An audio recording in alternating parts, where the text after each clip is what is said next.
Hi, hello, welcome back to my channel. My name is Cynthia if you are new here. And in terms of this, what's going on here, I saw Regina George do it, so I had to do it too. But we are all gathered here today to talk about Wisteria, the third book in the Belladonna series by Adalyn Grace, and I honestly don't have too many thoughts on this book. I felt like I would have more because it is the third book in the trilogy, it's the last book in the series. But alas, I do not have as many thoughts as I thought I would have. So here we are. So let's just jump right into a summary.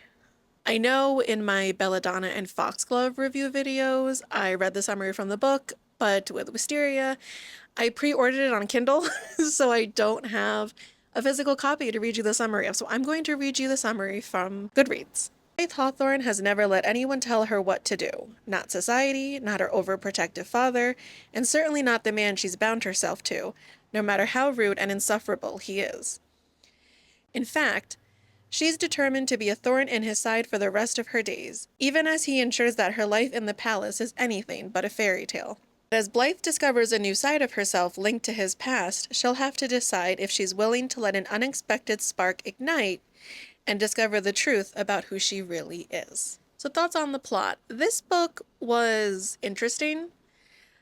I know that I was excited to read it, so I don't think I would have DNF'd it, but if you're new to this series and you like reading the last book in a series first, then you might DNF this one because I feel like Blythe's story isn't as mysterious, intriguing, as interesting, I guess, as say Cigna's.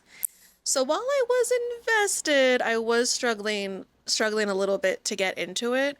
The author also breaks Wisteria up into 4 parts, which I didn't really understand, and maybe that's just me, but I kind of wish instead she had just I think 3 parts might have worked a little bit better because the 4 parts I didn't really understand and I just didn't really like it. I am like losing my train of thought already. I just didn't really like that it was broken up into 4 parts.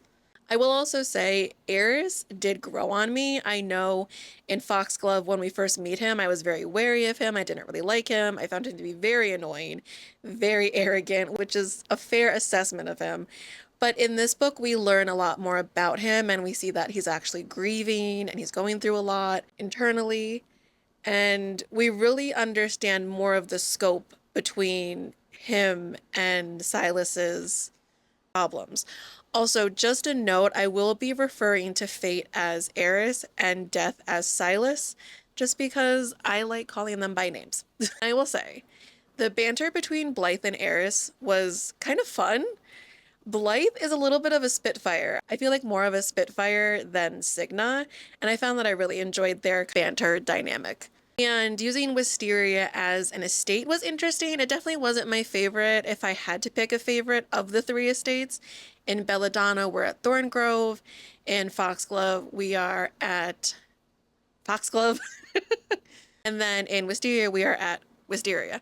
And I would say of the 3 estates, Thorngrove is probably my favorite. I know it's probably the most basic of the 3, but I just love the atmosphere that we got when we were at Thorngrove, and that's really stuck with me through all 3 books, so I'm gonna say Thorngrove. But Wisteria was interesting because I didn't understand what it was. I was like, is it a palace? Is it a castle? Is it White Room that Eris just transforms as needed? It was very confusing in my head for some reason, but I did enjoy it as the main backdrop. Other than that, I do feel like, I know I just mentioned that we got a bit more backstory and some of the questions from the first 2 books were answered in this book, but there were now a whole series of new questions that this book brought up, which was kind of annoying because it's the last book in the series. So by the time we got to the ending, not all of those questions were answered, and the ending wrapped up so quickly that it was just kind of like, I felt a tiny bit robbed, just the tiniest bit robbed with the ending. It felt fairly rushed. I wish the author had just made it 10 more pages longer and really given us a nice ending, a nice send-off, and just really took the time to wrap it up nicely. So in the Belladonna series, in each book, the main couple kind of shifts. So in Belladonna, the focus is on Cygna and Silas. In Foxglove, we're still focused on Cygna and Silas, but Blythe and Eris are starting to make more appearances, and by the end of the book, it's very clear that Wisteria is going to be about Blythe and Eris, which is fine. As someone who likes Cygna a little bit more than Blythe, I was kind of hoping the whole series would be about Cygna and Silas, but I digress. And like I mentioned before, Blythe is quite the Spitfire. I wonder if maybe we had gotten more of that side of her in Foxglove. Maybe I wouldn't have found her so annoying. I don't know. And the same thing can also be said for Eris. In Foxglove, I really did not like him. I didn't understand his intense fascination to prove and desire, I guess, to prove that Cygna was life because it was obvious. It was so obvious. It was like, bro, no. So he was very, very annoying. But in Wisteria, because now we're focused on him and Blythe, we do get to see him in a bit of a different light. And I will say that I came around. I came around. By the end of the book, I was an Air stan. I didn't hate him anymore. We put aside our grievances. We're good now. Another thing I also really liked was how much more of Elijah we got in this book because Elijah needed a break. Between the ending of Belladonna and everything he went through in Foxglove, Elijah is Blythe's father, if you didn't know.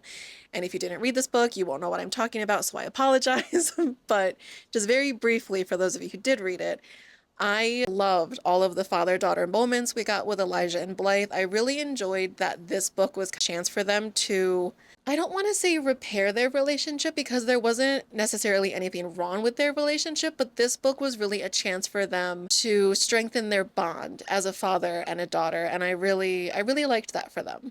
And speaking of family, didn't really like the other family member who emerges in this book. It felt very unnecessary, in my opinion.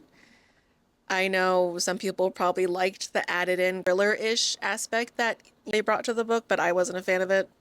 Something I also was very, very curious about, and I'm sorry if I feel like I'm jumping all over the place, but I'm very curious about how Fate's magic works. We also meet Chaos, and now I'm like, are there more? Can we meet others? I'm so fascinated. Also, managing all the tapestries. Oh, I can't say the rest of that without spoiling. But I'm just very curious about Fate's magic with the tapestries and how it works. Does he have an assistant? The other thing I really didn't like when it came to the characters was the addition of the mystery around Cygna's parents, because that should have been handled in Foxglove. I really didn't like that it kind of dragged into this book when this book clearly wasn't about Cygna. So I didn't really like that either, and that goes back to the beginning of me saying that I don't like that this book was broken up into 4 parts because it kind of felt like the author was trying to compartmentalize each section and storyline and character arc, and it just, for me, it didn't work. But despite all that, series is still a fantastic series, and if you're looking for a sign to read this series, take this as your sign. Overall, though, I will say I did enjoy this book. I think it fits very nicely with the first 2 books, and the series does follow a nice storytelling trail, whatever. This is why I don't film after work, because my brain is fried right now, and I'm pushing through. I really like the character arcs we get. I really like the plot points in each story. And if there's anything to be taken away from this, I genuinely enjoy Adalyn Grace's writing. I love how atmospheric she is. I love the way she describes things. I love the characters and the world that she has built within the Belladonna series. There is mild spice. It's nothing too graphic. It's not ACOTAR level. It's there, but it's not overbearing. There's about 1 spicy scene per book, and you can honestly skip it. So if spice isn't your thing, just skip it. I don't know where at the books it is, but I'm sure if you Google it, Google will tell you exactly where it is in the book, so you know where to skip. But if you do like spice in your books, then 1, congratulations, you found your people, and 2, you will love this series. If you like a lot of steam in your books, maybe we're not your people. And of the 3 books in this series, if I had to pick a favorite, I guess I would say Belladonna. I'd probably say Belladonna. I really loved the opening. I don't think any book has captured my attention that intensely right from the first page like Belladonna has. So I gotta give it to Adalyn Grace. She knows how to pull you in, and she pulled me in. I jotted down my rating for this book, but I didn't jot down my rating for the series. I gave Wisteria 4.5 stars out of 5 stars, and honestly, the series I'd probably say 4.25 to 4.5 stars out of 5 stars because I really, really enjoyed this series. But if I'm being honest, the longer I've had to sit with Wisteria post reading it, there are more aspects that let me down than left me feeling fulfilled, I guess you could say. So, was it my favorite of the series? No. Was it still very good? Yes. It still is such a bittersweet ending. I'm very, very sad that this series is over, but honestly, if Adalyn Grace did write a fourth Belladonna book, I don't know. I feel like there are places she can go with it, but in terms of Signa and Blythe, I feel like they've reached the end of their stories. They've had their arcs, they've had their time. But anyway, with all of that being said, thank you so much for watching, and I can't wait to see you in the next one. Bye.